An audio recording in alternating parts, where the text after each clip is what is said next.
You are the leader. You do whatever it's good for every one of us. So okay, thank you. Thank you. Good morning, everyone. Good morning. It's nice to see you again in this our meeting, October 19, 2020. And I'm so pleased today because as you usually have conducted this third meeting. I call it the third meeting because the first meeting we conducted in July and September, and this October is our third meeting. And in this third meeting, as like I shared to you all informations, so we are going to talk about spanning ideas into a proper English syntax. So, in our daily activity, I would like to say thank you so much to all of the teachers who have shared their text and their audio. But unfortunately, there is something wrong, maybe. I mean, there are some mistakes for writing. So this way, today we are going to talk about that, how to make, how to write or how to pen a good writing in English. So we have, as usual, we have Pak Joshua Subandriyo. Thank you so much for joining us. And also we have Mr. Todd Sibley. It's 9 p.m. in USA, so we appreciate it so much and thank you so much for joining our class here. So for the first time, we have 16 participants in this meeting. So Pak Joshua, would you like to start your material first and then we directly go to the next material will be delivered by Mr. Todd Sibley.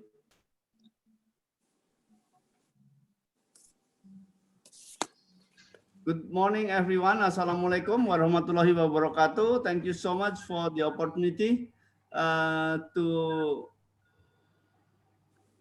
join together with all of the teachers. Exciting for me. All right. Pak Didi, can you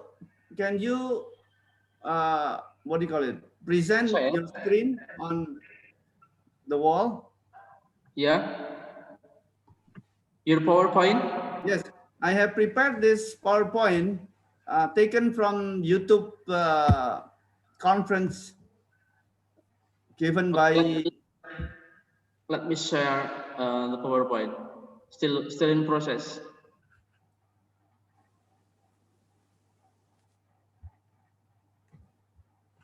Okay.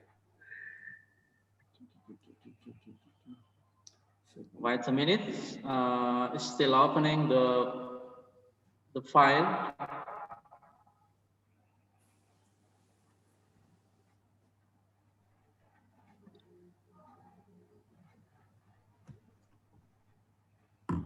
This conference was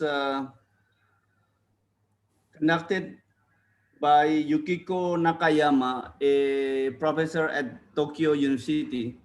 And it's a very, I think it's very interesting teaching from her. I have sent this YouTube video to all of the teachers maybe 2 weeks, 3 weeks, a month ago. And now I want to take the important subject issues that she brought up in her conference.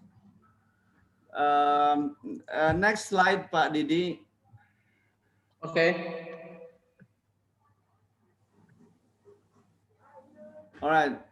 Thank you, teachers. Here is her tips.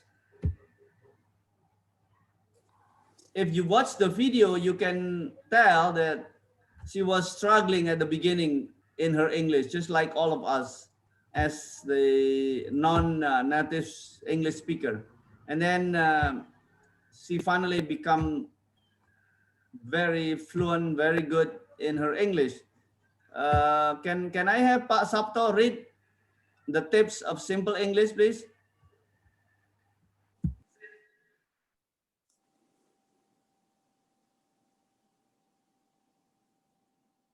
Okay, Pak Sabto, can you? Sorry, please. Once more question, sir.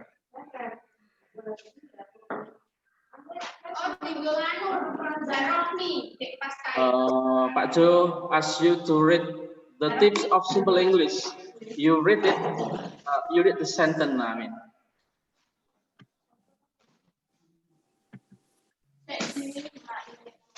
Tips. Okay, simple and clear English. Yukiko Nakayama, lecturer at Kyoto University, chief instructor at the Japan Society of Technical Community. Tips of sample English. 1. Use verbs. Verb express action. Use dynamic verb, not static verb. 2. Form a sentence using subject, verb, and object. Somebody does something. The 3. Use active voice. Subject is the of an action. Active voice is more direct, clear, and uses fewer words. Passive voice subject is receiver of action.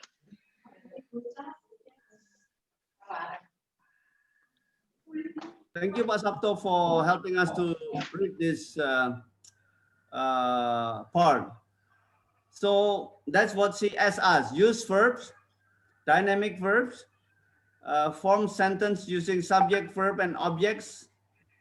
Somebody does something, so in an action, and then she also advised us to use active voice. Next slides, please.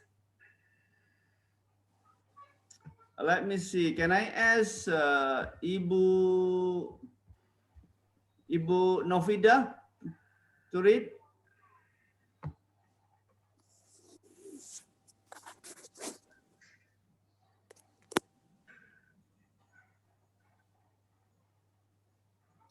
Example number 1. Novida, can you hear us? I think there is something wrong with her connection, sir. Okay. Ibu Rizky, can you read, please?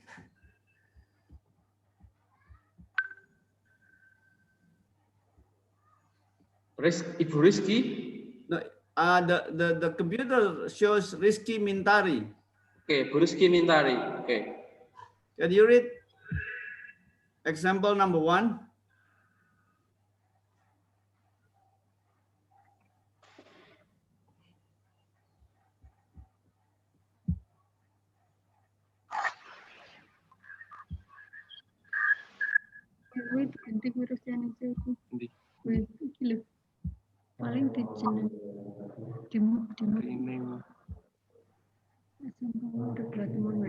Bu Mintari, can you read it, please?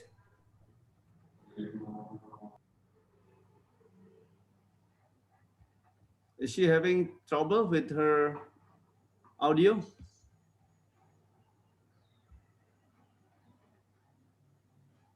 Yeah, maybe there is something. Many something.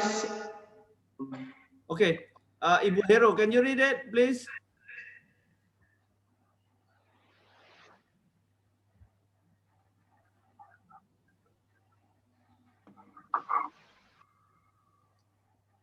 Me? Yeah, Ibu Hero, can you read the example number 1? Okay, I'll try it. Example 1, number 1. The gas doesn't have an auto. The guest is odorless. All right. Number 2, I am a teacher of English. I teach English. Number 3, I belong to a soccer team. I play soccer. Thank you, Ibu Hiro. You Enough, can see from these mister? examples, my fellow teachers, Okay. that the way you do the syntax, putting words into sentences, you can modify it, and both are correct sentences, but the one is shorter and more direct. From 6 to 4, from 6 to 3, from 6 to 3. So I think it takes more practice from us as we continue to practice writing. Next slide, please. Okay, this is a longer sentence. Let me have Ibu Ani. Can you help us, please? Example 2, number 1. And then Ibu Lilis, number 2. And then Ibu Anggraini, number 3. Would you read it?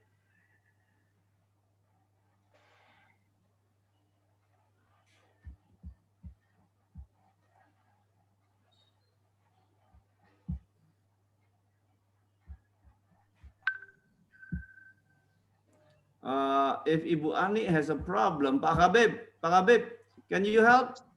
I'm sorry. Yes, sir. I'm here. What? Siapa tadi yang? Which part can I read? Number 1. Number 1. Example 2, number 1. It is interesting to know that there are 7 steps that must be complete to make successful presentation. 19. To make successfully presentation, there are 7 steps must be completed. Okay, thank you so much. So you can see here there are 18 words in the first sentence, in the original sentence, and then actually it can be reduced to 11 sentences with the same meaning. Pak Sibley, would you help us to read from, so that we can hear native speaker reading, so that we all learn from you? Do you want me to read example 2, number 1? No, example 1. Example 1 or number 1 of example 2?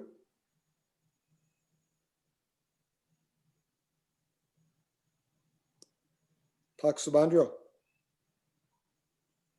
All right, sorry. Pak Sibley, can you read example 2, number 1? Because we want to hear a native speaker reading it for us. Example 2, number 1.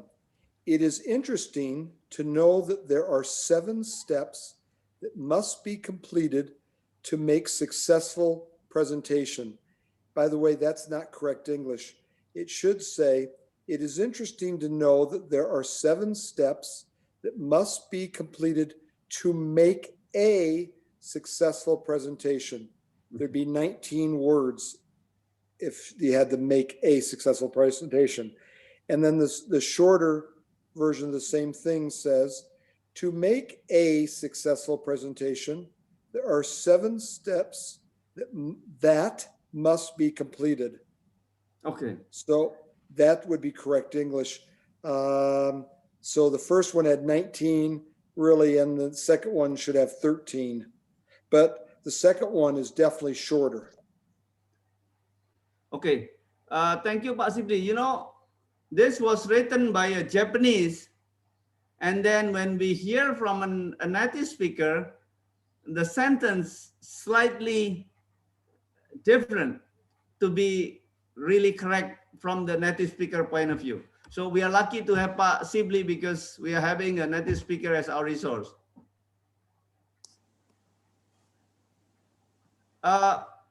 Teachers, this is one of the, I'm going to comment on the reading part, on the speaking part from us, is that we usually forget to spell the S.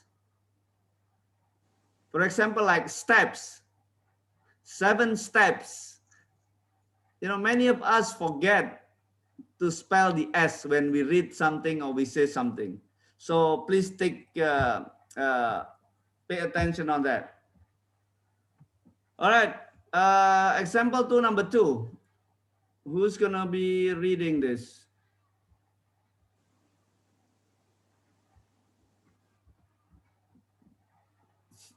Anyone, please just read. I couldn't see your name, so. Okay. Let me read the example 2, number 2. Okay, is it okay for me to read the sentence? Yes, please. I'm going to try. Is it correct or incorrect? Okay, according to recent study, it has been shown that stress can be a trigger of Alzheimer's disease. 17 words. Recent study shows that stress can trigger Alzheimer's disease. 9 words. Right. Thank you, Pak Didi. Pak Sibley, please comment on this example 2, number 2. What do you think? Well, first thing I would say to you, I would ask everybody, do you know what Alzheimer's disease is? Okay, teachers, can you answer Pak Sibley's question? Does anyone know what Alzheimer's disease is? Alzheimer's disease is a kind of disease related to someone's problems in mind or in the brain, on memory, I think. Is it right? You're right. What happens is when people get older, their brain doesn't seem to work the same way it did as when they were younger. And so they forget lots of things. They can forget even how to talk, but their memory is not good anymore. So let me read this to you because there's missing another word or two. According to a recent study, it has been shown that stress can be a trigger of Alzheimer's disease. Recent study, or no, it should be a recent study, shows that stress can trigger Alzheimer's disease. And normally we would not even use the word disease, we just say Alzheimer's. Everybody in the US would know Alzheimer's. They wouldn't say Alzheimer's disease, they just say Alzheimer's. Most of us, when we get older, we dread that will be a disease that we'll get because many people physically, their body's still strong, but their mind is not so good anymore. Okay. I hope all of us would stay good and don't get Alzheimer. It's hard.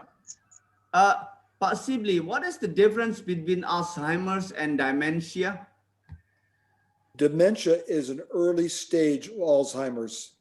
Dementia is when people, let's say, and maybe each of us is like this because I'm this way occasionally. Let's say I'm supposed to take 3 pills every morning. And I take the 3 pills, but then 10 minutes later, I can't remember if I took my pills or not. That could be an early stage of dementia, which is part of memory loss, leading to Alzheimer's, which is the bigger disease. Thank you, Pak Sibley. Well, my mother is having dementia then because she couldn't remember things that she just did or things in the past. And even if she just had lunch, if you ask her, she would say, "Oh, no, I didn't have anything to eat." So, all right. The scary part for people that are trying to take care of a person with Alzheimer's is that you could wake up in the morning and the person you're supposed to take care of, like with Pak Subandriyo's mom, he'd wake up and he'd look around the house for mom and she's not there. And he goes out and looks in the street and mom's just out wandering the street. She doesn't remember who she is or where she is. or how she got there. My mother developed Alzheimer's disease before she passed away, and she would get in her car and she would drive about 10 minutes from her home, and then she'd call my sister up and say to my sister, I can't remember how to get home. And so that could be kind of scary for people that are either trying to take care of somebody or for the person that's developing dementia or Alzheimer's. Thank you, Pak Sibley. Well, I lock my mother. I always lock my door. So I mean, I have a mosquito screen door in our entrance door so that she won't be able to go out and wander around. Thank you so much. All right, Pak Didi, can you ask someone else to read the example to number 3? Okay. Let me. Pak Kabib, I was asking Pak Kabib, can you read this, Pak Kabib? Who do you want to read it? Pak Habib, example to number 3.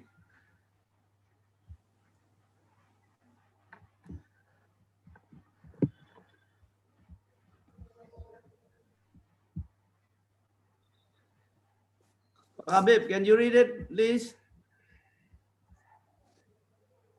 I'm sorry, sir. Can you read example to number 3? Okay. Example 2, number 3. It is difficult for me to speak in front of many people. 12 words. I cannot speak in front of many people. Thank you, Pak Habib. Pak Sibley, what's your comment? And please read it for us too.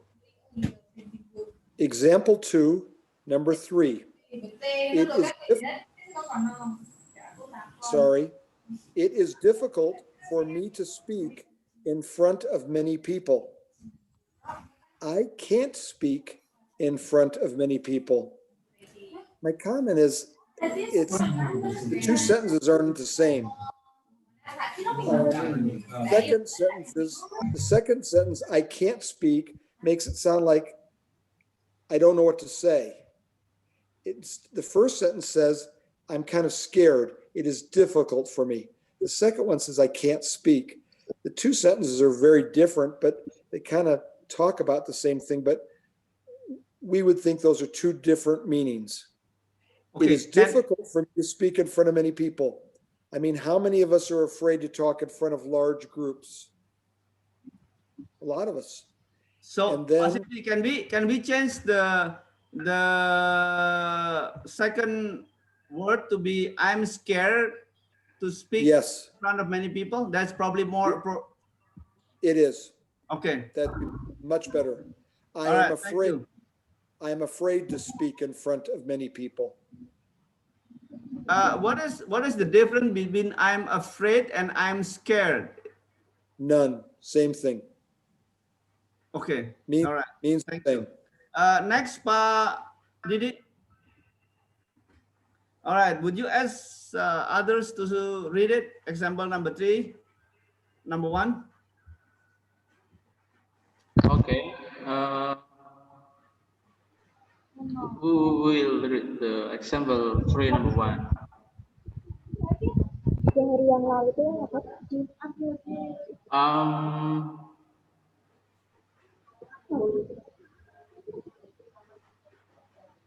Buzia Sri, can you hear us?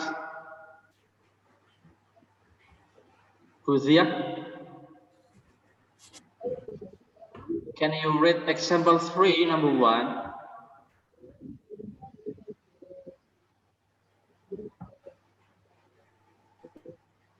Hello, Budia, can you hear me?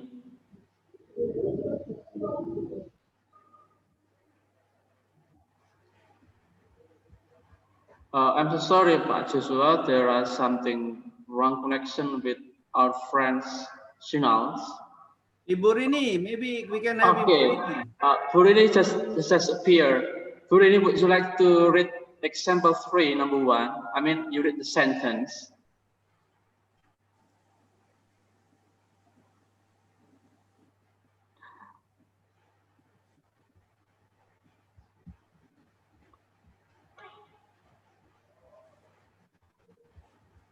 Hello, Purini, can you hear me? or others? Okay, Purutno, can you hear me?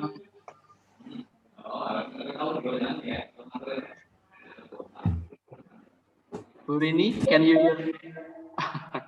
Viratna? Okay, No? Purutno, Monggo. just okay, Monggo. Okay, the example number 1. The number of non-native speakers in the entire world is greater than the natives. Non-native outnumber native speaker. And also number 2. In the year 2011, I was said Well, that thank you. Your voice is breaking up. So, I'm sorry. and thank you anyway, Ibu Retno. Pak Sibley, can you comment on this sentence? Example 3, number 1. The number of non-native speakers in the entire world is greater than the natives. We would never say that. The number of non-native speakers in the entire world is greater than the number of native speakers. And then the second part, non-native speakers outnumber native speakers. With one word, you could make that one work. This, I guess what it means is that there are more non-native speakers of English in the world than there are native speakers, which is interesting to me because there's so many people in the world that speak English. And boy, I can't believe it. Every time I get on the Zoom call with you all, so many of you speak very, very good English. Thank you, Pak Sibley. Let's read example number 2. Example 3, number 2. Pak Didi, can you ask someone else to do it for us? Okay, Purini, would you like to read example number 2? Oh, me?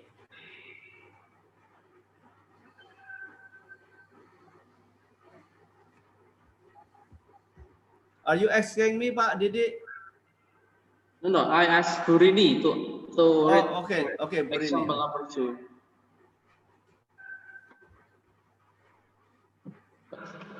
Burini, we cannot hear you. Unmute your microphone, please.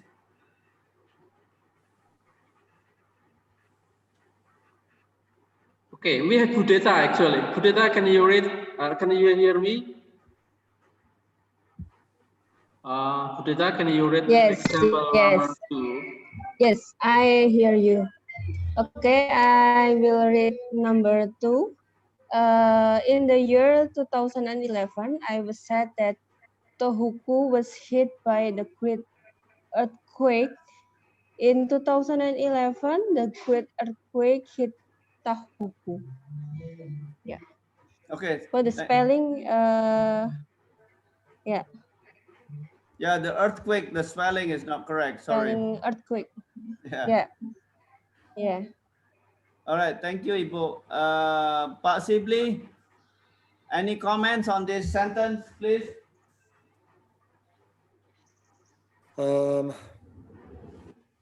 No, I think I'm okay with, in the year 2011, I was sad that Tohoku was hit by the great earthquake, by a great earthquake instead of the, probably. In 2011, and then it would be a comma. And by the way, it's not 2011, it's 2011. In 2011, comma, a great earthquake hit Tohoku. Okay, thank you. I think these are all the examples of sentences, and actually, you know, we can write shorter sentence and it's more clearer. So when you write something, just write and stop and read, and then do some, you know, editing before you're sending or posting or use it and send it to someone else. And This is actually different than Indonesian syntax.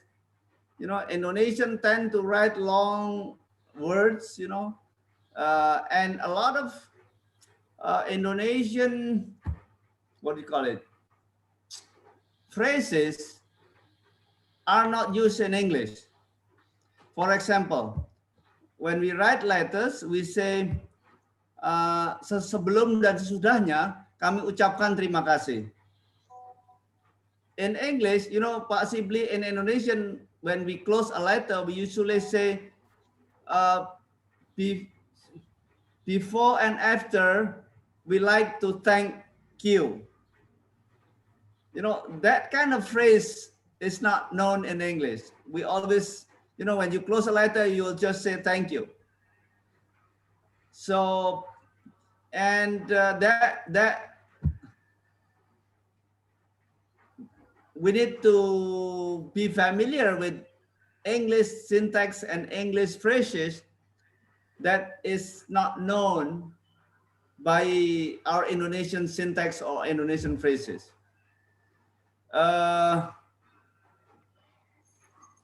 You know, my students, when they send their homework to me, they said, Mr. SB, I want to deliver my homework.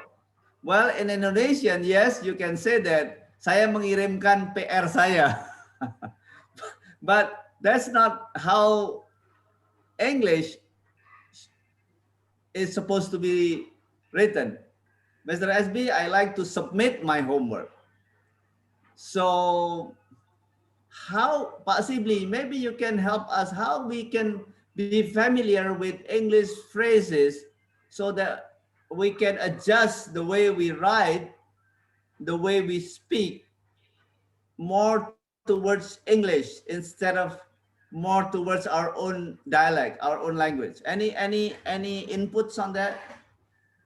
When I ask people around the world where they learn to speak English, many people will tell me that they watched YouTube videos or they watched a TV program. And that's a good way to learn to speak English and learn how people speak it. Yeah, there's definitely differences. And the thing that I have to keep reminding myself is that everybody in the world's different. And so just because one person does it one way and somebody does it a different way doesn't mean that one person's wrong. They're both trying in their own way. So English is a hard language to learn. And the fact that all of you teach English, that's a big challenge. Big challenge. And when I listen to you speak, you're speaking very, very well. Don't be afraid. Thank you, Pak Sibley. Yes, we need to just speak. We don't need to think about, do we speak right or not right? You know, Bethany spent 15 months in Indonesia, 16 months in Indonesia. So we will ask how she would use English, Indonesian, and now I think she would be a good resource for us because she knows Indonesian very well and English is her native language. And she would be able to give us a lot of inputs on how we can improve both our writing and speaking skills. Thank you so much, my presentation for today. I'm still learning too. Pak Sibley helped me to correct my English, and we all continue to learn so that we can be a better English teacher for our students. And thank you so much, Pak Didi, my part. Okay, thank you, Pak Joshua, for sharing the material to us about how to create a simple sentence when we are reading or writing a text. So, for the next material, Mr. Todd Sibley, time is yours. Thank you very much. I sent you a link. Some of you said you could open it. Some said you could not. It's a group of photos. And unfortunately, the photos, the way the link sent them, they were all in a different order than I wanted to be. So right now, I am going to reshare the photos in the order that I wanted them to be in. Give me 1 second.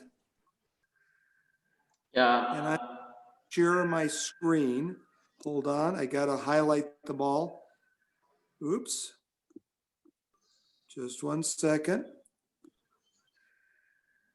You'll be able to see them on the screen here because I'm gonna share my screen with you.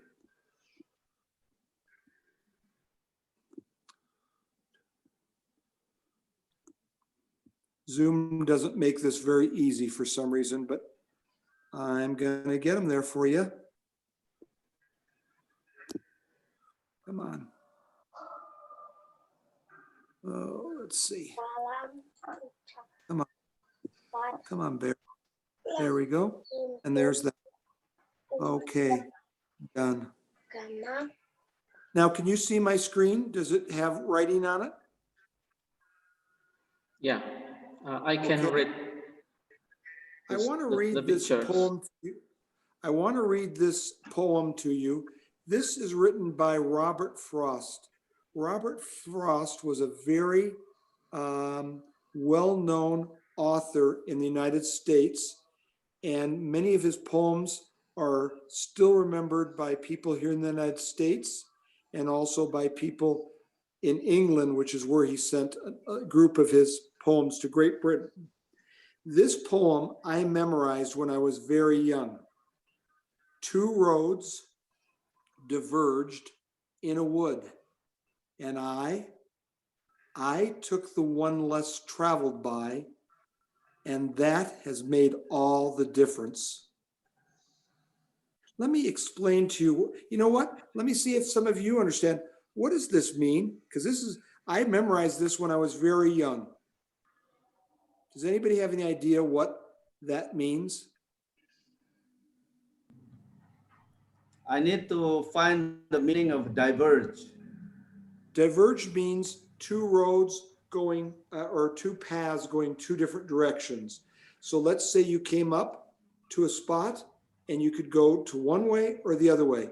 Two roads diverged in a wood. So the two roads were coming up to the woods, which you can see a picture of the woods behind all the trees. Two roads diverged in a wood, and I took the one less traveled by, and that has made all the difference. What do you think that means? Two roads, and he chose the one not traveled as much, and that has made all the difference. What does that mean?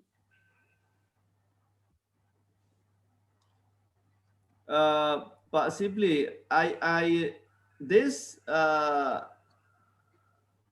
poem reminds me of the successful investors in the U.S. What is his name? This Warren Buffett? Yeah, Warren Buffett. Warren Buffett said, advised all of the entrepreneurs. He said, if you want to be rich, you have to be abnormal. So Okay.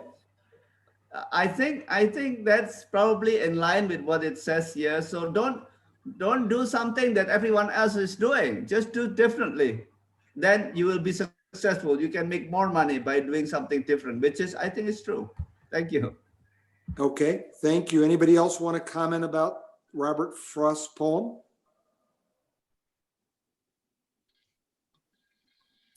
I'm sorry, Mr. Sibley. I want to share about my opinion based on the sentence and in your share.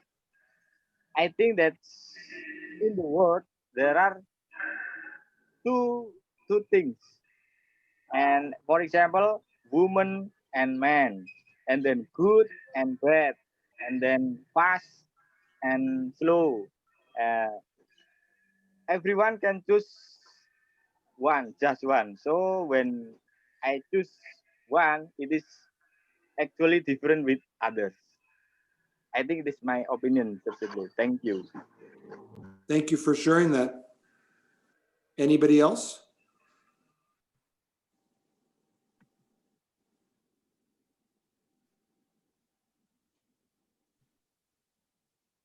Okay, let me go on. And I sent you all these slides. They didn't come in this order, but I thought you might want to use some of these pictures and these photos for presentations you make.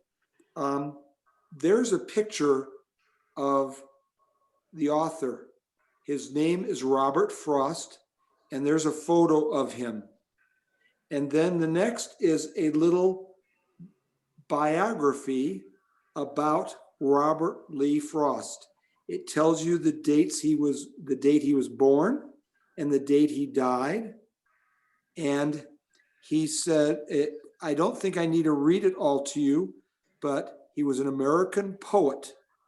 His work was initially published in England before it was published in the United States, known for his realistic depiction of rural life. Rural life means not city life, away from the city, and his command of American colloquial speech. So he talks about things in a little different way that people might be able to better understand them and relate to them. So there's a little autobiography about, not autobiography, a biography. This summer, as the world has had to deal with COVID, my life changed. Many of you may have known that before COVID hit, I used to come to Indonesia every other month and teach with Pak Subandriyo and work with him on a vision, an eyeglass initiative. And I traveled other places throughout the world. In fact, in the last 7 or 8 years, I've been in 80 to 90 different countries in the world, been all over the world. Once COVID started though, I couldn't take international trips anymore. And so like many of you, I've had to learn a different life. And one of the things I've done this summer is I started to go hiking. Do you know what hiking is? Who knows what hiking is?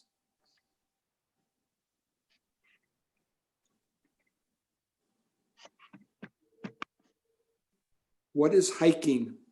Hiking, explore mountains. Okay. So we have to come up to the top of the mountain or the hill. Right. And so hiking has to do with walking. And one of the places I went walking, a long walk, was in Glacier National Park. Glacier National Park is located in the United States in the state of Montana. And I flew up to Montana and then I drove to Glacier National Park.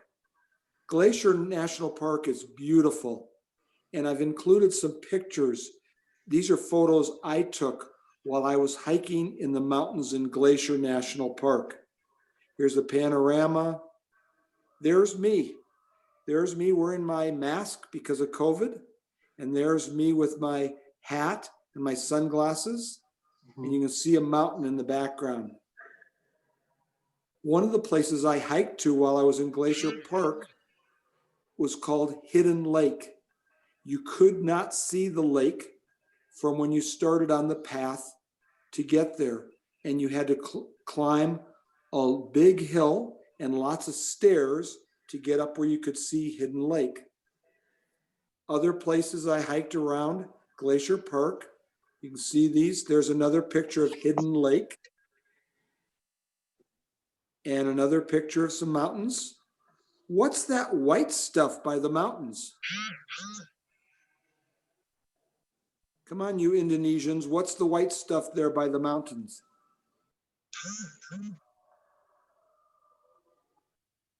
Is that kind of ice or? It is. It's snow. Snow. And I took these pictures just 2 weeks ago. It's like ice. It's snow. When it gets very cold in the U.S. in some spots, and where I live in Utah, we'll get snow here sometime in late October, early November. Snow, if you've probably never felt snow or seen snow, but basically it's rain, and when it gets cold enough, the rain freezes and it comes down as snow, and it comes down as this white stuff, and it lasts all summer long. It's been very hot at Glacier Park, but there's still some snow on the ground. There's still some snow. Can you see it on the different mountains?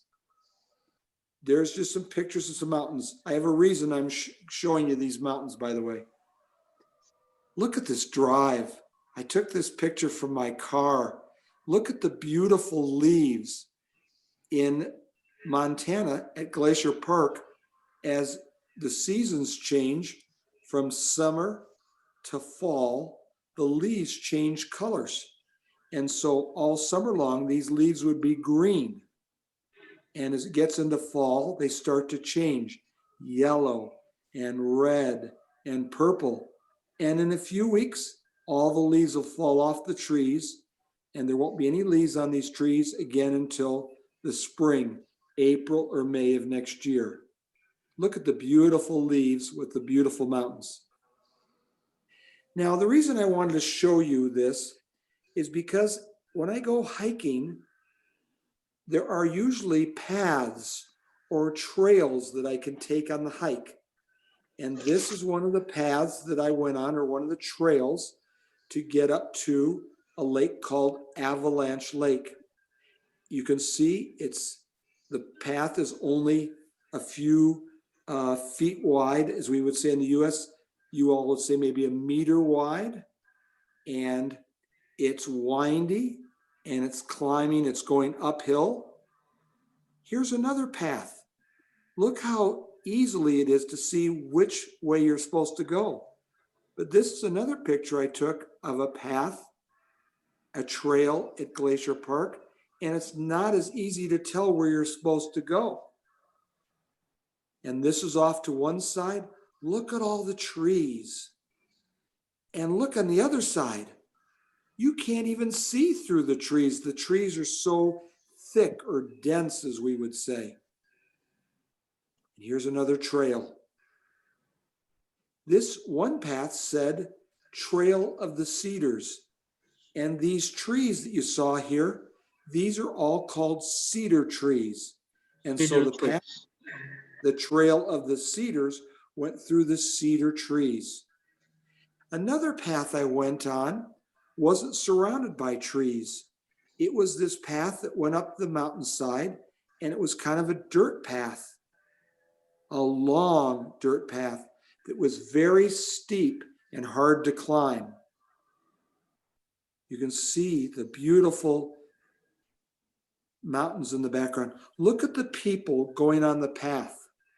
Now, the reason I wanted to show you this, in Robert Frost's poem, he said, "Two roads diverged into a wood. Two paths diverged on a mountain. Two trails that I could choose from. Which trail did I go on?" When I go hiking, I like to go hiking where there are other people that are ahead of me that I can follow. And on this path, it was very clear which way I was supposed to go, and I could see people in front of me and people behind me. A woman that I met while I was on this hike, and you can see the wooden platform that we had walked up, she was from another part of the United States, and she took several pictures of me and sent them to me after we finished the hike. This is a problem. What is this? Hair. A what? What did you call them? You were right. What was it called?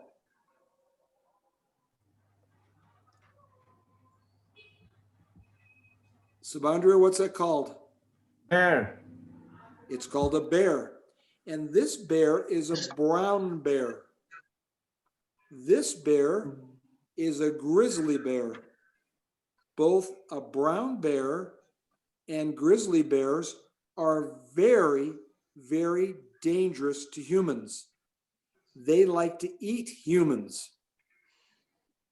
And so when you're hiking through Glacier Park, you see bears, brown bears and grizzly bears. Bears don't like people. Snakes. Do you have snakes in Indonesia? Yep. Yeah. Snakes don't like people. I'm a scuba diver. I like to go swimming in the ocean. Sharks don't like people. But when they're put in a situation where they think that a human is going to hurt them in any way, they will protect themselves. This often is the reason that bears protect themselves. Here's a mama bear, and what is she protecting? Her little baby bears. They're called cubs. All through Glacier Park, there are bears. And so when I started on the path, especially the paths that went through the trees, like this one, as I walked along on the path, I was told to always clap my hands and say this: here, bear, here, bear, here, bear. And as I walked along the path, I would be calling, here, bear. Now it sounds like I'm saying, come to me, bear. But what I'm saying is, hear me, bear. I'm here. Please don't get in my way. Because if the bear gets in the path, he may decide to eat me. And I didn't want to be eaten. So as I went through on the paths, knowing that there were bears in the trees and I couldn't see them, and maybe they could see me or smell me, I'm walking along the paths. Here, bear. Here, bear. I'm clapping my hands and talking very loudly. Now, the reason that I wanted to take some time to talk about paths and trails is that each of us, just like Robert Frost said right in the beginning, we have a choice of the trails and the paths that we go on. We have a choice. Sometimes we can decide to take the easy path. Sometimes we can take a harder path or a harder trail. Subandriyo, when you get in your car and you drive to somewhere else in Indonesia, do you often have choices of which road to take? Yes. And why do you usually choose the road that you do? Well, I choose the one that is traveled by most people because that have a track record that the road is a better road. Yep. And in Indonesia, sometimes if you had a choice between two roads, you might take the one that you think has less traffic, because in Indonesia, you have lots of cars on the roads and you have lots of traffic. So if you had a choice of taking two roads, one that didn't have very much traffic and one that did, you'd probably take the one with less traffic. So when Robert Frost is talking to us about the choice between two roads or two paths or two trails, each of us has to decide which one we're going to take. And what he said is that I often took ones that were not the ones that everybody else took, and it made a big difference in his life. Subandriyo mentioned that some people want to become wealthy and have lots of money. Other people want to get to their destination faster. Some people want to see the scenery. They want to be able to look at nature. There could be lots of reasons why you take different paths. If I had a choice when I was at Glacier Park, would I take a path that had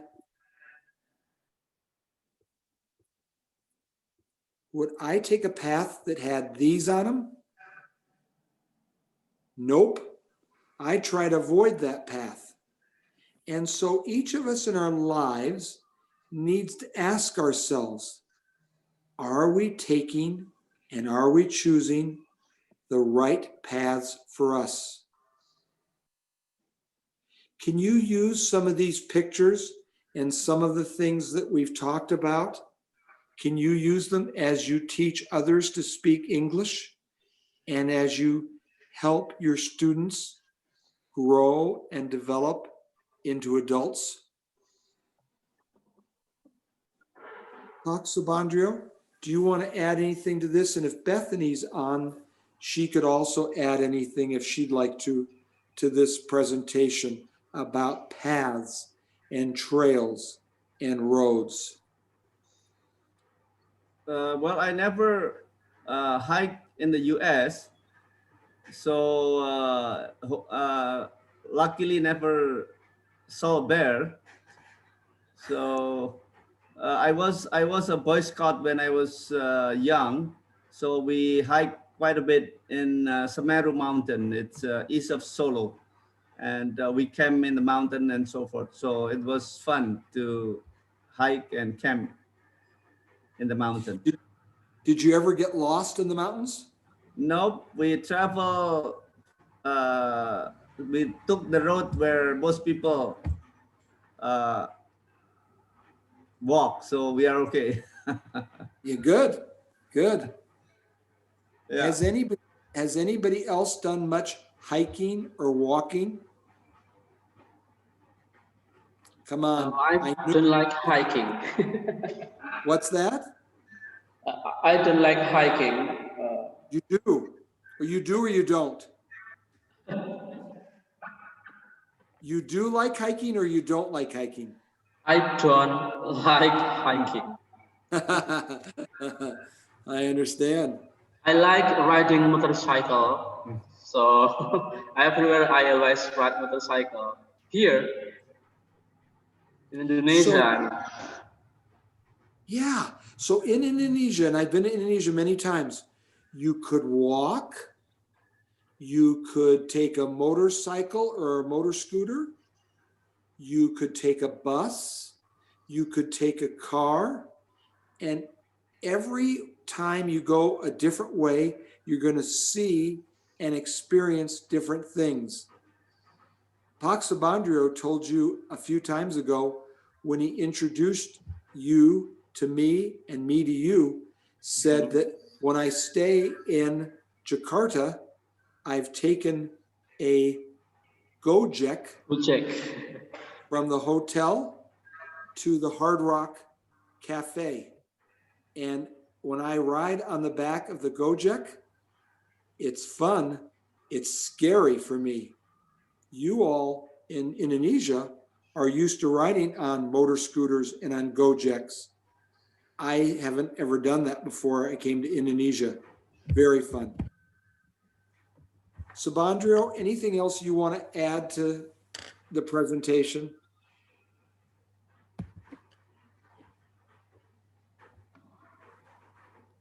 Bethany, anything you want to add? I just dropped in, so I'm not sure. I didn't get to hear most of your presentation. Oh, well, they haven't met you. Introduce yourself to everybody. Sure. Oh, okay. We haven't known you. Oh, you do know her? Okay. No, belum. Hello semuanya, nama saya Bethany, and I live in California. Dulu saya tinggal di Indonesia selama 1,5 tahun, and now saya kuliah di Amerika, jadi sekarang jurusan saya fisika dan ini tahun keempat saya di kuliah. Nice to meet you all. Good to have you, Bethany. Thank you for joining. Bethany, I have a question. Your last name, are your ancestors from Asia? Yes, my parents are from Hong Kong. From Hong Kong. And were you born in Hong Kong? I was born in California. In the United States. Yes. Bethany, what are you doing now? Are you working or are you going to school? I'm going to school in Utah, And yeah, this is my 4th year. And what are you studying at the I'm university? I'm studying physics. Physics. So for the Yeah. Indonesians that don't know what physics is about, what is, you can say it in Indonesian if you want. I'm the only one that doesn't speak Indonesian, but what does physics mean? I don't know how to say it in Indonesian, but we study pretty much how the world works, how things around us work. Like, an example, how light works or how sound works, things like that, physical properties. And you know what? I'm going to tell the Indonesian English teachers, someone that studies physics has to be very smart. Or has to try very hard to be smart. Probably, right? Probably both. And Yeah. after you get your degree, your college degree from the university, what do you plan to do with your degree?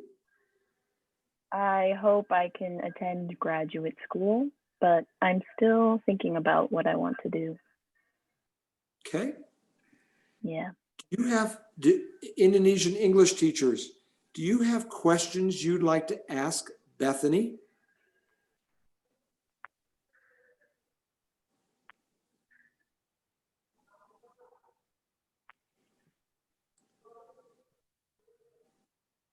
English, Bethany? English Go ahead, teachers, Manuel. English teachers, you should set an example for your students to ask questions. This is very common, you know, that we don't ask questions, and your student will not ask questions if you don't ask questions. So just set an example of asking questions. You know, Bethany, there is a saying, Sibley, in Indonesian. Bethany would know this. Malu bertanya sesat di jalan. So,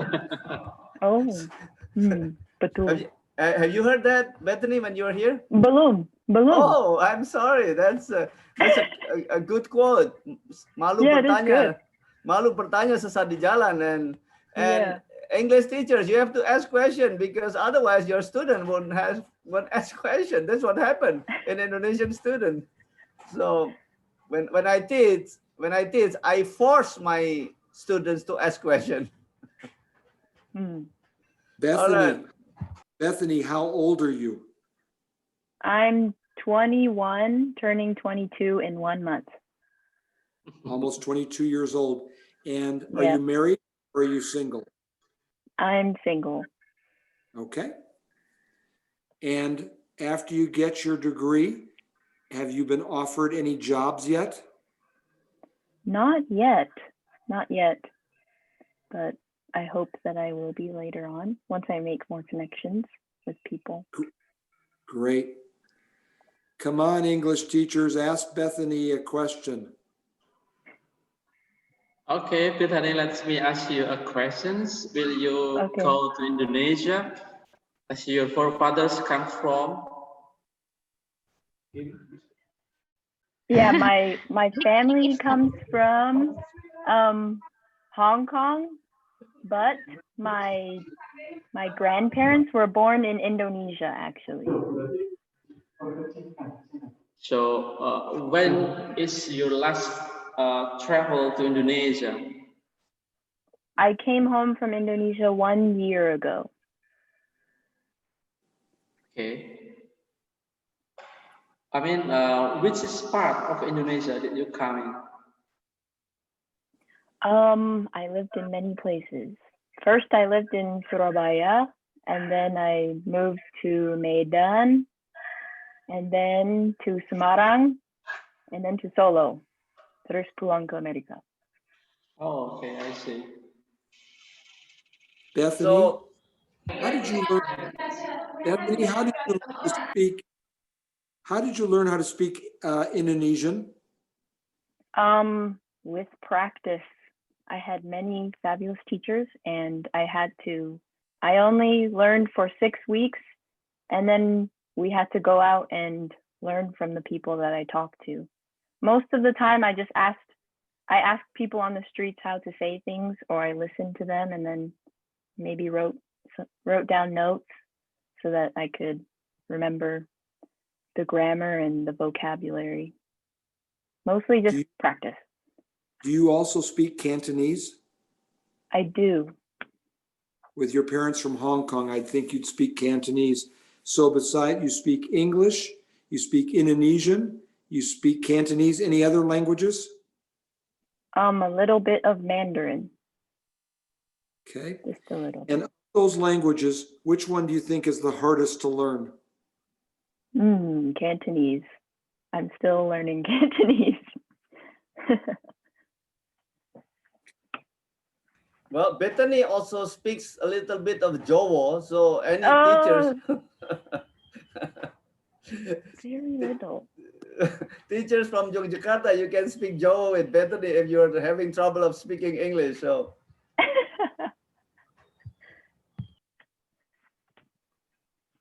Bethany, can you speak Japanese language? Ooh, I forgot a lot. I think I only know very simple terms like, oh man. Yeah, Sugininjang, Sugendalu. Seperti itu. Sami-sami. I already forgot a lot. Yeah. English teachers, are there any other questions you'd like to ask Bethany?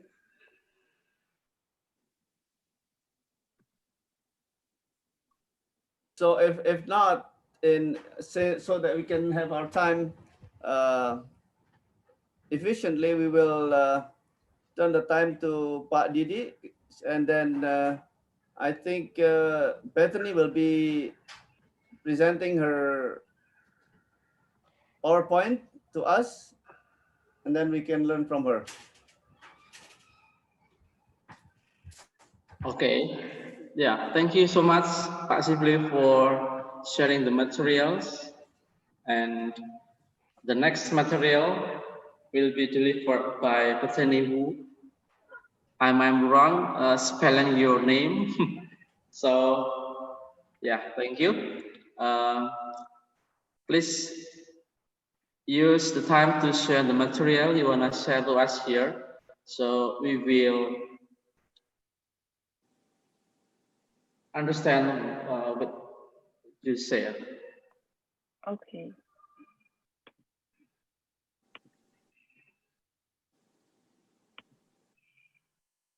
Can you see this? Can everyone see this?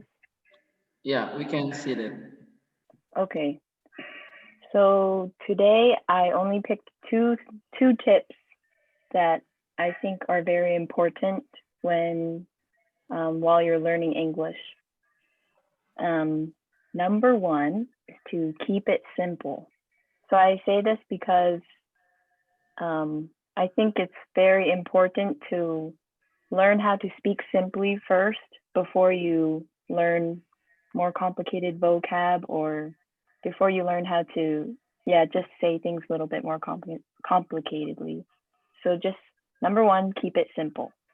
And what I mean by that is you can, when you're writing something, maybe create one draft first, write simple sentences and make sure that each sentence has one idea. So for example, something like this. I am an English teacher. I have many students. I want them to enjoy learning English. So that's 3 sentences, 3 simple ideas. And my second tip would be to make your writing flow so that all your sentences connect together. So after you make simple sentences, you can connect them together. And also remove unnecessary information. So for example, again from the last one, if you combine all of them, you can combine it as an English teacher, I want my students to enjoy learning English. So I took out I have many students because it's not very relevant in this idea that you have, where you just want to say, I'm an English teacher and I want my students to enjoy learning English. And I have another example. So here's something that I've seen a lot in your writings that Pak Subandriyo has sent me. I've seen a lot of, oh, my students have trouble learning online and they have, I'll just read this. We have moved to online learning. It is difficult for my students. They have had many challenges. Sometimes the internet is not good, so they cannot access assignments. So if you make this paragraph of simple sentences first, you can connect the ideas together into these two sentences. The transition to online learning has been difficult for my students. Some of them do not have stable internet, which has made it a challenge for them to access the assignments. So notice that I took the first two sentences and combined them, and then I also took the last two and combined them into a total of two sentences.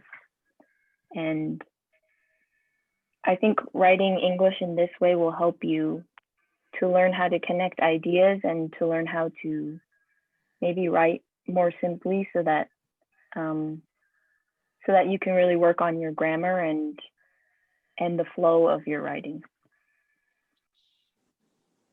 A couple more tips are to use linking words. So words like first or secondly or in conclusion or because of this or however. Words like that can link an idea from a sentence before with the next sentence. So maybe a first sentence would be, I am tired today. And a second sentence could be, because of this, because of this, I didn't have any energy, which is linking the two sentences together. And I used the linking word because of this. More useful words that you can use within your sentences are and or but or which or although. And that's when you are linking two ideas in one sentence.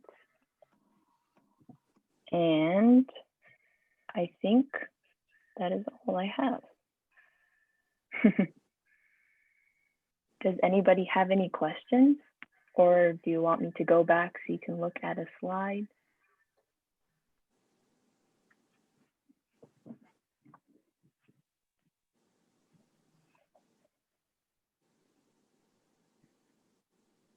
Okay, Ibu, Bapak, you must have questions, okay? While we have Bethany on, Pak Sibley on, you must have questions. Okay, I see Miss Ratna raise her hand, so maybe she want to ask something to Bethany. Thank you for the time, Mr. Didi, and hi, everybody. My name is Ratna Rahayu.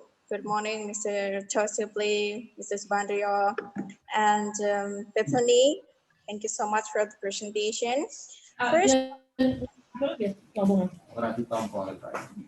of all, I would like to say thank you for Bethany for everything that you've done to us.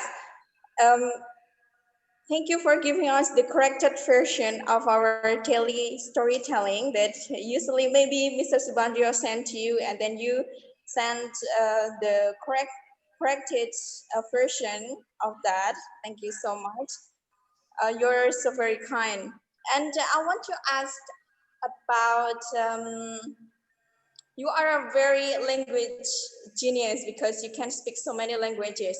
And I want to ask you, about how you learn Bahasa Indonesia in a very,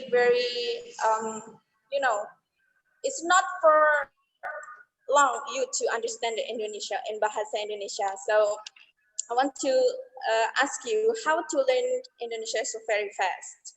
That's all. And the second question is, I want to ask about usually when we respond for presentation, we usually want to deliver the idea, but for us, I think not me who got this problem. I usually have some ideas or thoughts, or maybe I want to ask a question, but the problem is I can't terribly well. So when I get a question in mind, I usually, you know, I get so many things in mind, but I just couldn't say it just like that. So can you give me the tips or maybe some suggestion? Thank you. Yeah. Thank you for your question. That's a very good question.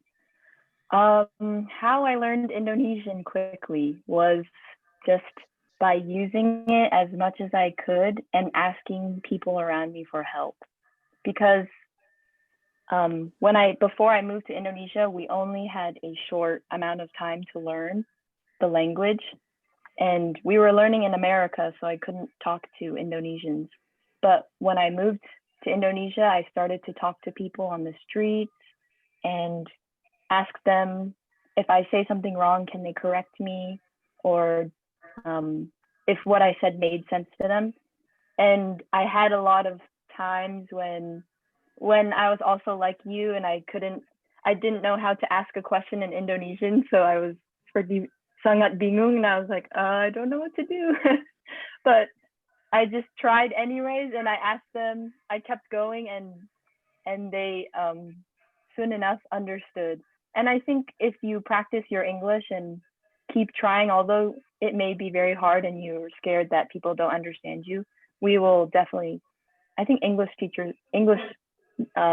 language speakers will definitely understand. If you keep maybe trying to tell them your ideas, ask them your question, we will soon enough understand. So you don't have to be afraid of being misunderstood, because I think if you're trying as hard as you can and you just keep going, people will understand you.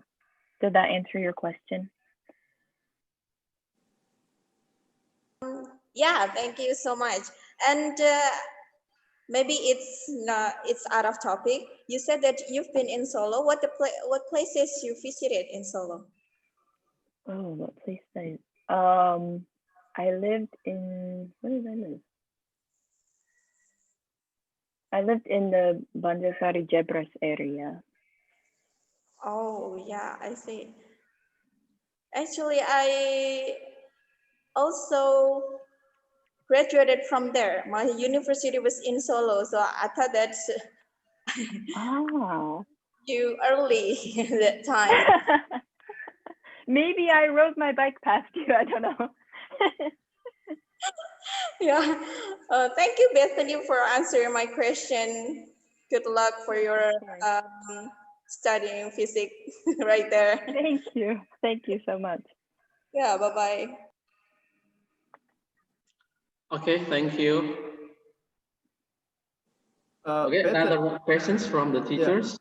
Bethany, earlier we are talking about phrases where Indonesian phrases, a lot of Indonesian phrases are not used when you write English. Mm-hmm. But one example that I gave was Indonesian. When we close a letter, we say terima kasih sesudah dan sebelumnya saya ucapkan terima kasih. You know, yeah. And that phrases are not known in English when you write letters. Yeah. Are you aware of any phrases that usually used in Indonesian that is not being used in the English writing or speaking? Because we tend to have our mind in Indonesian and then we write it in English, which is the syntax, the words, putting words is not right. So since you know both Indonesian and English, you might give us some tips and some ideas of how we can improve it. Thank you. Yeah. I think one that I see a lot is at the end, you guys write like, oh yeah, terima kasih, itu aja, and then you say, thank you, that is all from me or something. But yeah, I guess people don't really say that in English, but I don't know how they close it. They don't say that is all though. Next time I will write down some phrases as I see them. but there are a couple, and it takes, I guess it just takes reading more English to know which ones are can be translated from Indonesian and which ones are kind of weird to be translated, I guess. But I'll have to look for more of them.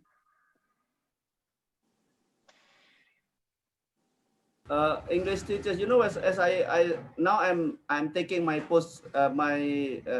postgraduate degree, and one of the two issues that are not available in our learning English or learning other languages are culture and native speaker resources, and we are missing these two. And for Ma'arif teachers in Jakarta, we are lucky we have two natives with us, Pak Sibley and Bethany. They are our native resources. The other challenge that we have is culture, because you need to understand culture in order to change your mind from Indonesian writing culture or speaking culture into the English speaking culture. Uh, you know, one thing is that possibly will be, hopefully COVID will be over and possibly will come and we can learn the culture from him.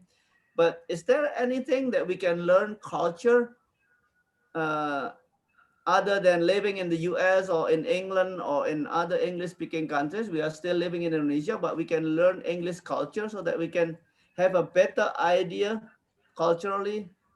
Any idea? Thank you. Bethany, one of the things that I've seen is, for example, people that are working in the call centers, the phone call centers in the Philippines, I'll ask them, where did you learn your English? And many of them tell me they watch HBO and they watch English speaking movies. And that's a good way to learn the pronunciations. It's also a good way to observe the culture. Yes, Now, I agree.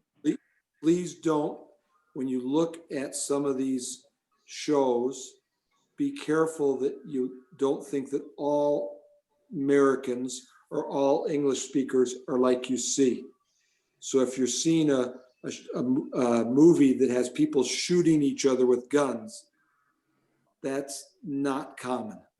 And even though you might see it in the movie, or if you saw a movie where people were continually hitting each other, that's not the way the majority of the people are. So you have to be careful of labeling a culture based on one thing you might see. We have an interesting experience right now, English teachers. We're going to have an election here in the United States just 2 weeks away. And we will be electing our president. And that means all of the people in the United States will have the opportunity to vote for who they think the new president should be. One president, who you're probably familiar with the name, is President Trump.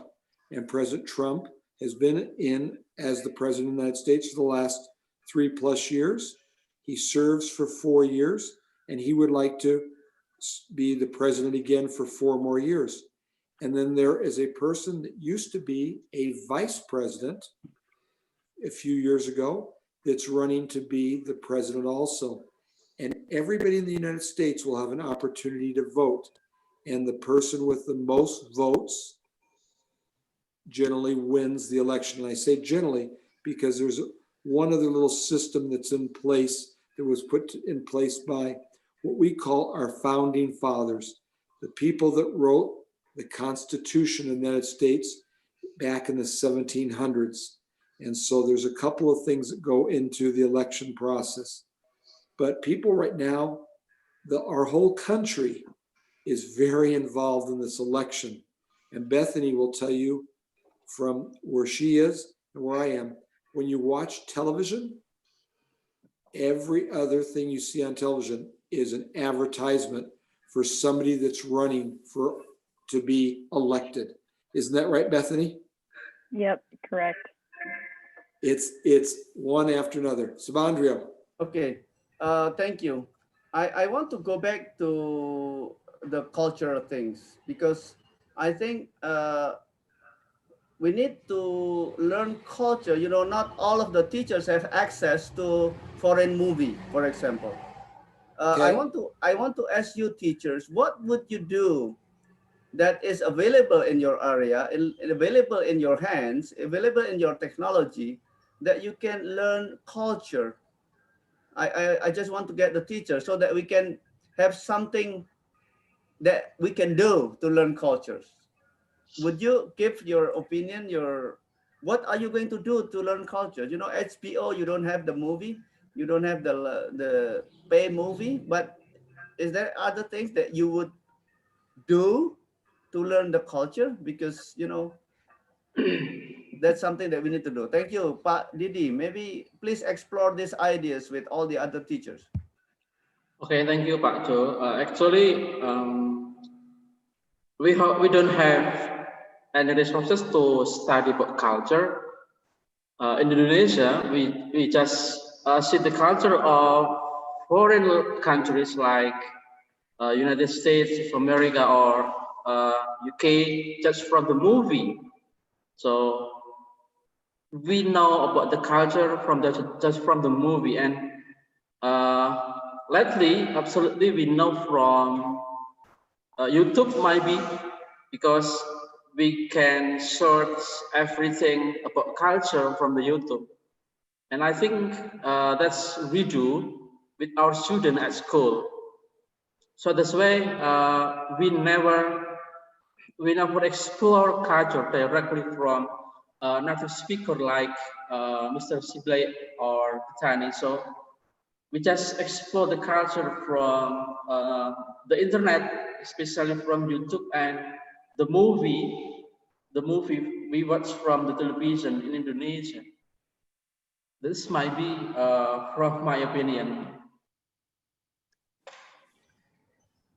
All right, Badidi. Other teachers, do you, how much time you spend to explore cultures, English cultures? We have, we have Bu Ambar, we have Bu Edelweiss.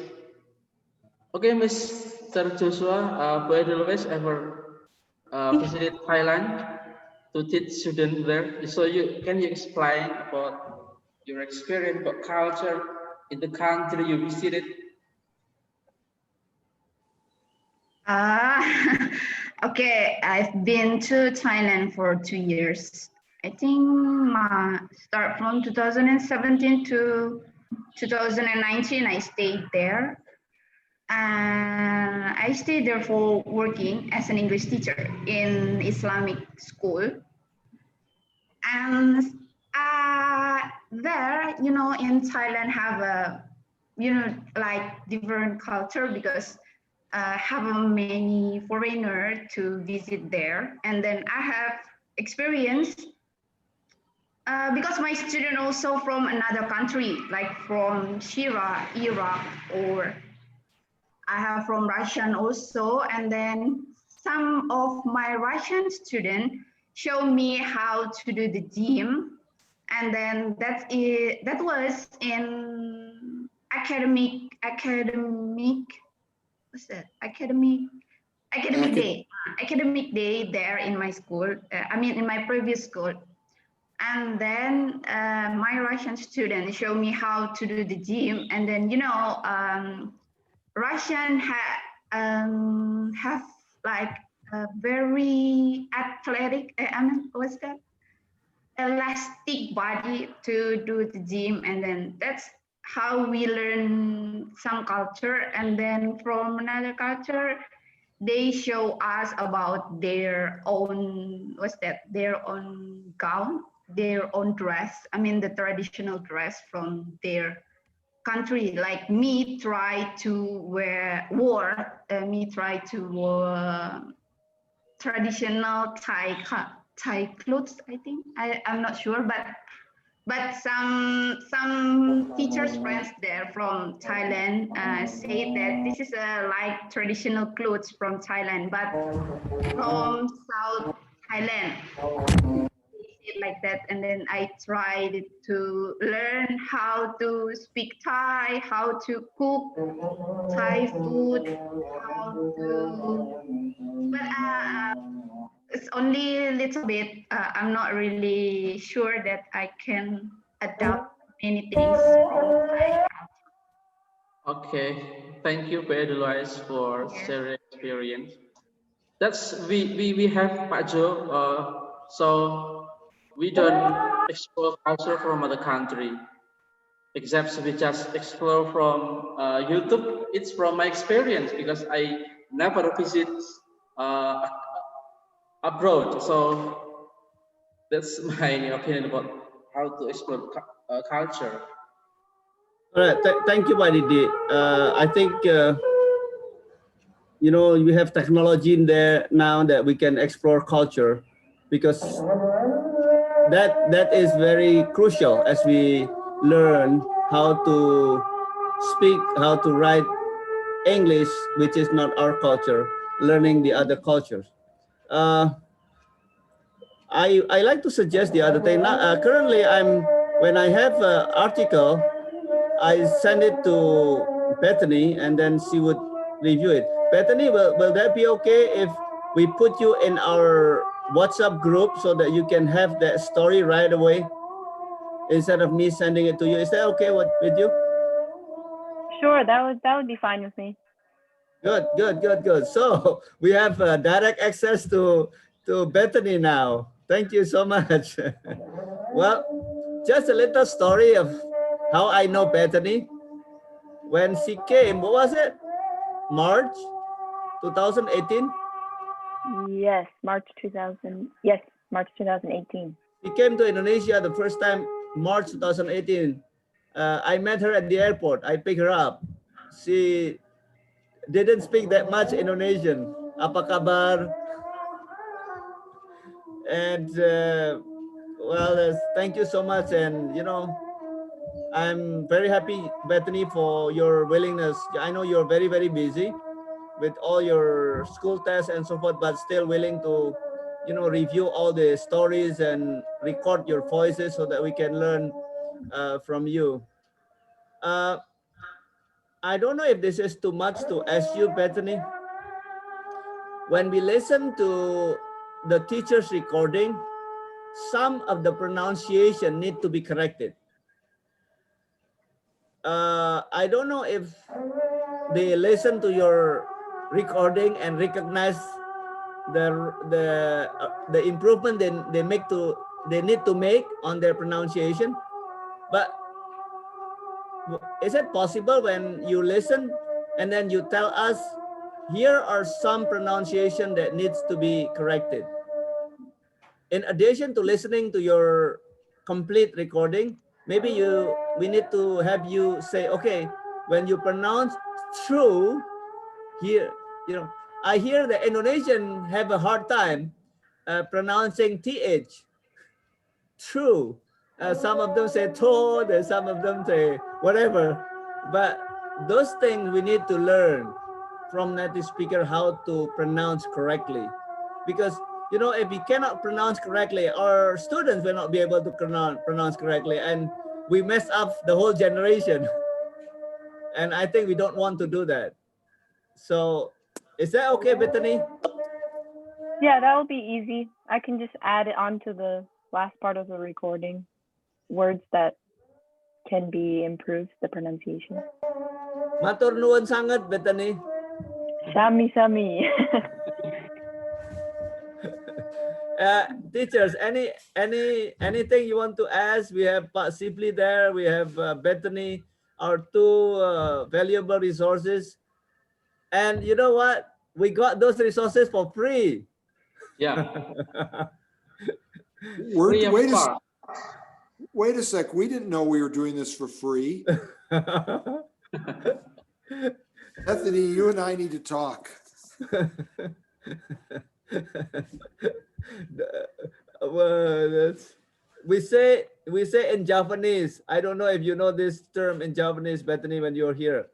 We say lemah teles, Gusti Allah sing bales. I don't know that one. Okay. It's a Japanese phrase, lemah teles, you know, like a poem. And Gusti Allah sing balas. Gusti Allah means God.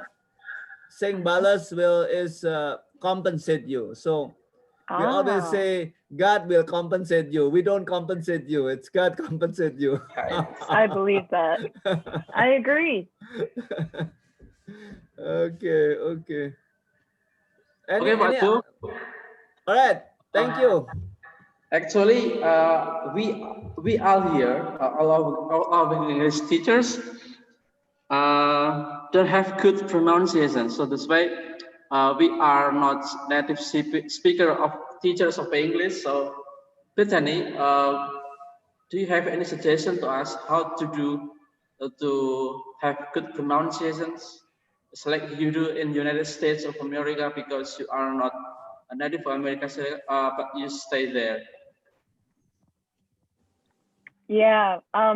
For me, when I was learning pronunciation of Bahasa Indonesia, I just listen to people and repeat what they say. So make sure if I said anything wrong, make sure that when I heard the correct way to remember it, or maybe write it down so I remember. Or I wrote it down like, what was hard for me? I learned, like in Indonesian, I learned the alphabet, like A, B, C, very different from American A, B, C, D. And that helped me to pronounce it correctly. So just listening to more native speakers, maybe watching YouTube, listening to English music to help you to pronounce things correctly can help you a lot. I always like to listen to music in Indonesia, like on the bus. I just would listen to the Indonesian songs and then remember how they pronounce things and the accent, and it helped me a lot. So yeah, I hope that maybe listening to English music or watching English videos can help you. Okay, thank you so much for the tips, and we'll try to do the tips. Okay, all my fellow English teachers, is there any questions to ask to Mr. Sibley or to Pak Joshua or to Bethany Wu? So we still have for about 14 minutes to ask. Please, if you want to ask questions. No questions? Okay, Bu Denny, please. Oh yeah. Okay, I want to ask how to make an interesting when we teach English in our class, but sometimes our students is not I'm sorry, our students are not memahami understanding English. They think that English is very difficult, how to improve some vocabulary, and how the way to teach English is simple way. Can you give me some ideas, maybe Bethany Wu or Mr. Joe or Mr. Tots? Give me some.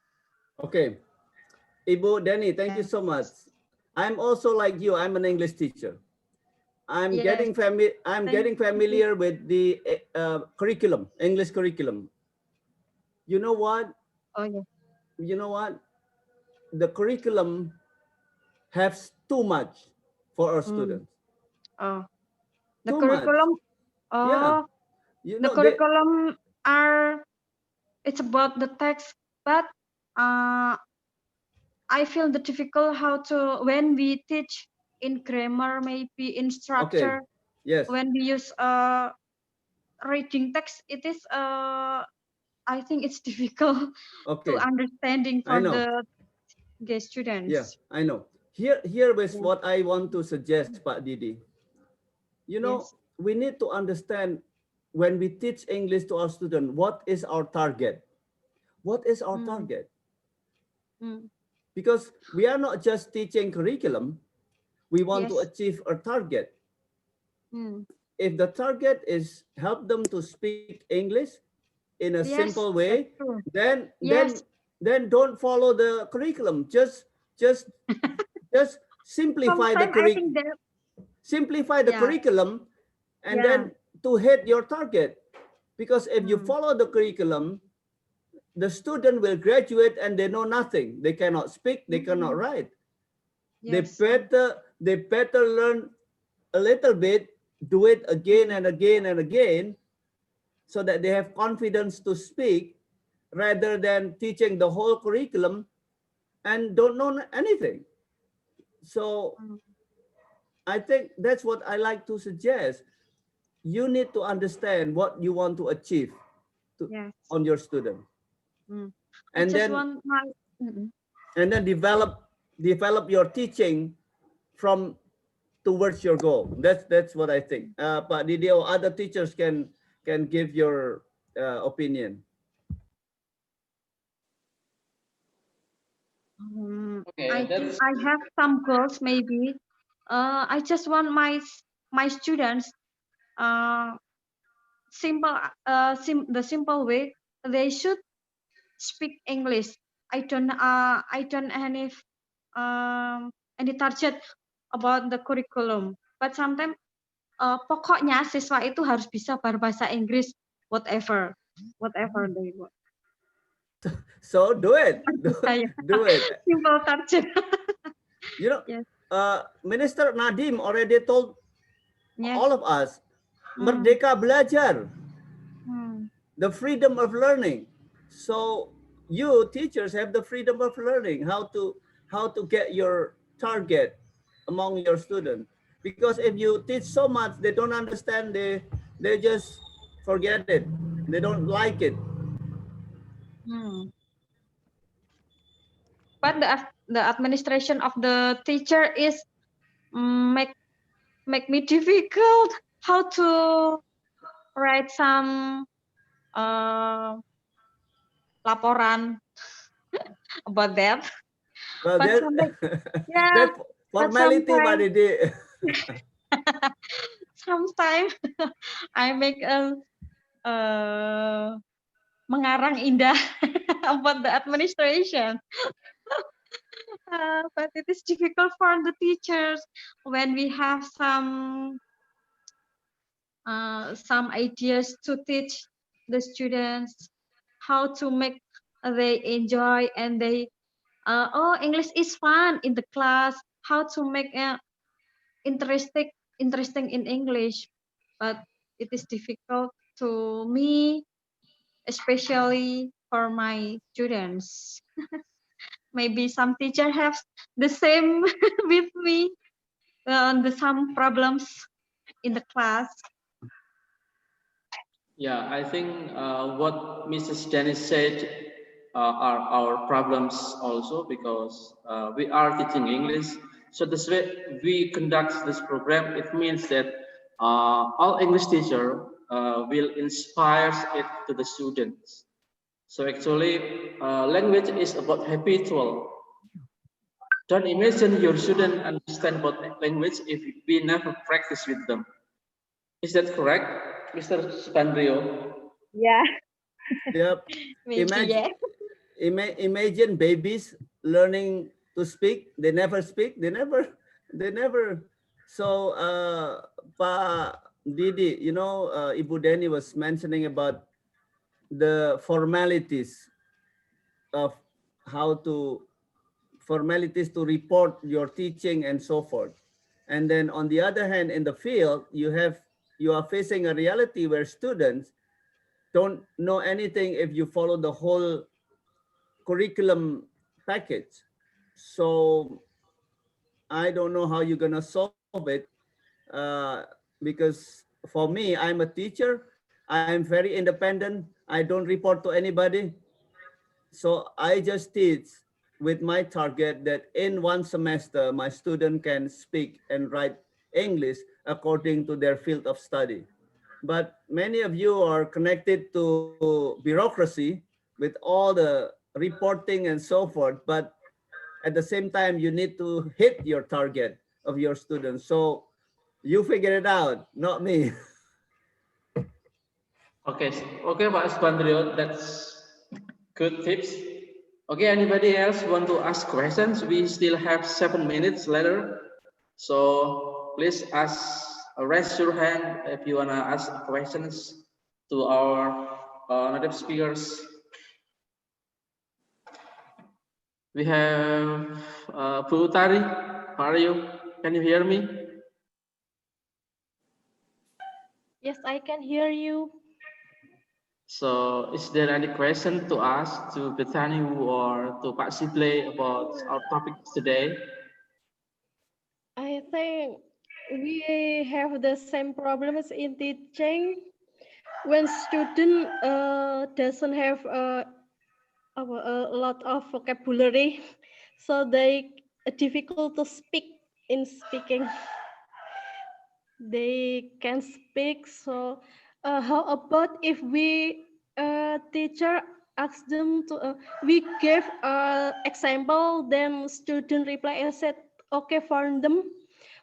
For example, we give about for example for when we have a restaurant, we have the sentence or what where the situation at the restaurant, then ask the student to reply the sentence to make them learn speaking.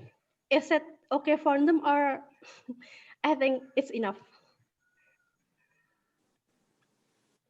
That's it. Thank you, Bu Tari. Pak Sibley, would you like to answer the questions? Let me understand. Can she ask her question one more time for me? Okay, Bu Tari, Yes. what is your question actually? Okay, for example, we have material about at the restaurant. Then we give a student a sentence or a sentence used in restaurant or apa ya namanya? Expressions, you mean? Yes, expression, expression in restaurant, such as word of a waiter, when student become a customer, then we have expression, then ask them to reply the expression, then ask them to make their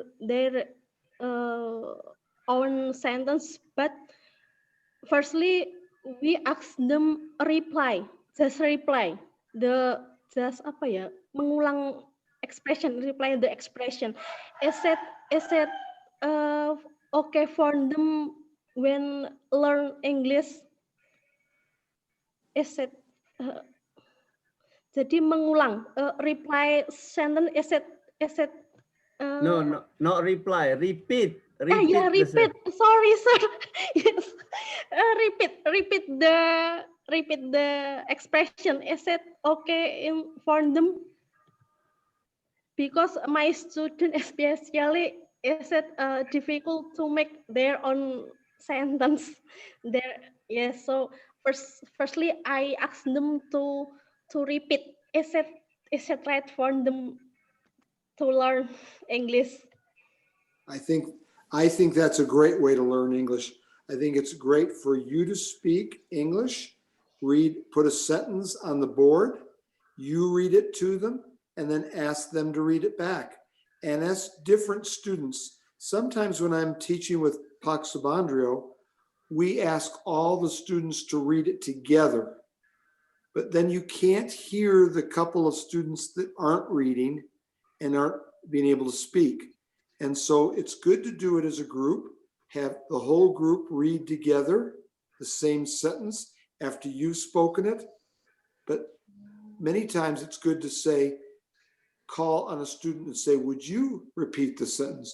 Would you repeat the sentence? Rather than do it as a group, because then as you're a teacher, you can hear if they're able to speak the sentence. Another thing I was going to mention, and I did this I taught school for many years. I used a lot of music. I found that students loved music. And so I've used a lot of music, and you should be able to find music to be able to help students learn to speak English. And it's interesting, in all my travels all around the world, I hear the same music everywhere.